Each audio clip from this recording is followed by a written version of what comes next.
Are you worried about civil unrest, or what's your thought? What's your message on that? I mean, everybody's prepared, but we'll see how the night goes. But everybody's taking that very, very seriously, not just here in California, but all across the country.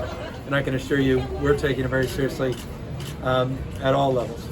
We've been working with federal partners for a number of months now, candidly, sharing information, and obviously working with local and county partners in anticipation that there may be protests. Most, we believe, will be very peaceful and appropriate, but obviously preparing for those that may get out of control. Thank you. What's your biggest concern about tonight? What's your biggest concern about tonight? My biggest concern is just the ambiguity of outcome, extending the election day into an election days, weeks. I'm worried about false statements, misleading, manipulative,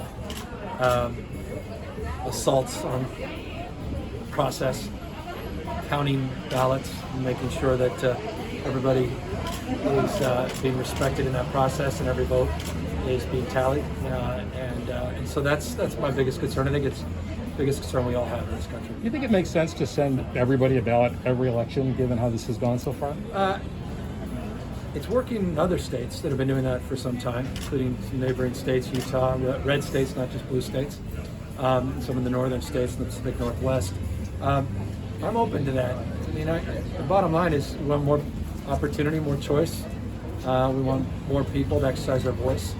That's a good thing. As long as we can track, we can make sure that everybody feels confident in that system and process.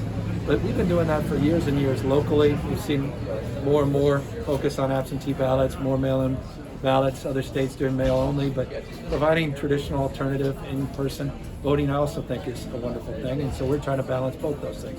We sent out to every active registered voter, and we provided these voting locations, including some of these large arenas and partnerships that have really worked incredibly well. The Department of Justice is sending people to Orange County and LA apparently to observe. Are you concerned about it, voter suppression or any kind of voter intimidation? Yeah, I mean, we're always concerned about that. I was more concerned about that candidly a few months ago. It seems to completely fizzle. There may be flare-ups, but this quote-unquote army of Trump observers seems to be not even a small battalion. I mean, it's rather weak and effete. But that said, it could be pointed and significant in certain precincts, so you got to maintain your vigilance. Of course, both campaigns have lawyers all across the country.